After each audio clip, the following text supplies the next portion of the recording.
Você pensa que é só um olhar, só uma curiosidade, só um pensamento passageiro.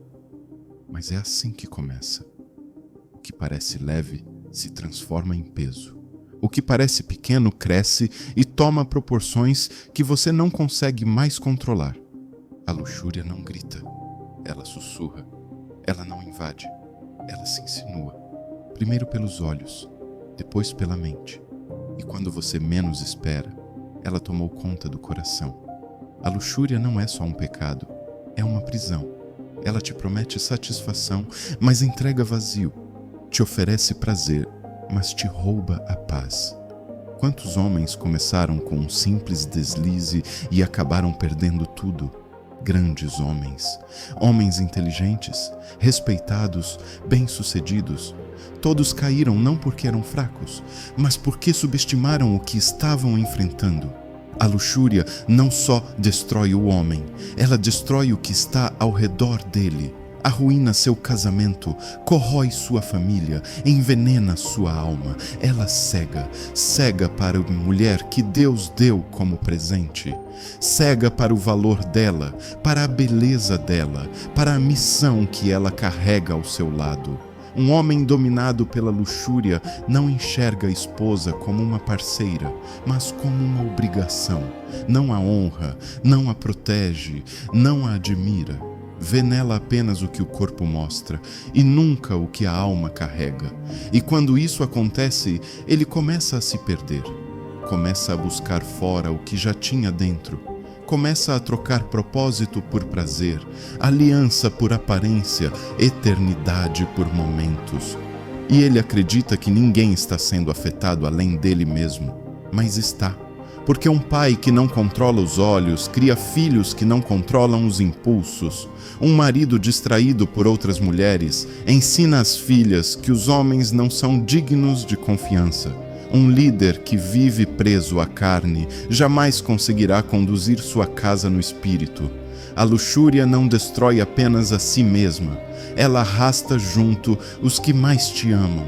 Você pensa que está vivendo normalmente, que está tudo sob controle, mas por dentro você sente, algo está errado. A satisfação não vem, a culpa aumenta, a conexão desaparece. O tempo passa, mas o coração continua vazio. E mesmo quando você tem tudo, uma casa, uma esposa, filhos saudáveis, trabalho, ainda sente que falta algo. Isso é a luxúria mentindo, fazendo você acreditar que o que Deus te deu não é suficiente, te convencendo a buscar em outras fontes, quando a verdadeira fonte está no céu. A vida que você quer não está no próximo vídeo, nem na próxima mensagem, nem na próxima noite. Ela está no autocontrole, na renúncia, na consciência de que você não é escravo da carne. Você é filho de Deus e não foi feito para rastejar por prazeres baratos. Foi criado para construir, proteger, liderar, amar. Mas para isso, precisa vencer o campo de batalha mais cruel, o da mente. Corte o acesso, feche as portas, proteja os olhos. O que você vê, você deseja. E o que você deseja, você alimenta. E o que você alimenta, cresce. A vitória começa na escolha de não ver, de não clicar, de não procurar, de não permitir. Você não precisa da aprovação do mundo, precisa da aprovação do céu. Quando você renuncia ao que destrói, abre espaço para o que constrói. Quando você rejeita a ilusão, reencontra a verdade, e essa verdade vai libertar sua mente, purificar sua visão e restaurar seu coração. Você não pode viver se alimentando de lixo e esperar crescer. Sua mente precisa ser limpa, seu espírito precisa ser forte, e sua força virá do que você consome. Não se trata apenas de parar com o que é errado, mas de começar com o que é certo. Troque o feed por a palavra. Troque o rolar da tela por momentos de oração. Troque o entretenimento barato por testemunhos que te renovam. Se encha de conteúdo que te impulsiona, porque o que te alimenta te molda. E um homem moldado por Deus não é guiado por instintos, mas por propósito. Mas talvez o seu maior problema não seja só o desejo, seja o vazio. Homens vazios são alvos fáceis. Quando não há missão, sobra distração. Quando não há foco, sobra tentação. Você precisa viver com propósito.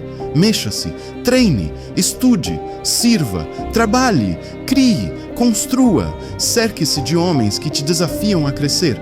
Busque um mentor, tenha metas. Vá atrás da sua missão, porque um homem ocupado com propósito não tem tempo para distração. Você não foi chamado para sobreviver aos dias. Foi chamado para dominar sobre eles. Sua casa precisa de você desperto. Sua esposa precisa de você presente. Seus filhos precisam de você inteiro. E Deus está pronto para te levantar.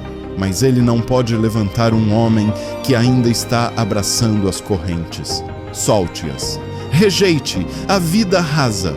Abandone os vícios secretos. Rompa com o ciclo de queda. Decida hoje viver de forma que honre aquele que te chamou. Você é mais do que seus erros, mais do que suas quedas, mais do que seus desejos. Você é um guerreiro espiritual. E sua maior batalha é contra si mesmo. Mas se você vence a si, ninguém mais poderá te derrubar. Um homem que governa sua carne, governa sua casa. Um homem que honra sua aliança, honra a Deus. Um homem que diz não ao que destrói, está dizendo sim à vida que sempre desejou viver. A luxúria não tem poder quando você a deixa morrer de fome. Ela vive do seu olhar, da sua curiosidade, da sua distração. Corte o ar, deixe-a sufocar. E então verá com clareza o que ela estava roubando de você. Vai enxergar sua esposa com novos olhos. Vai ver seus filhos como um milagre. Vai olhar para o espelho e se reconhecer de novo. O homem que vence a si mesmo é o homem que muda o mundo. E esse homem pode ser você.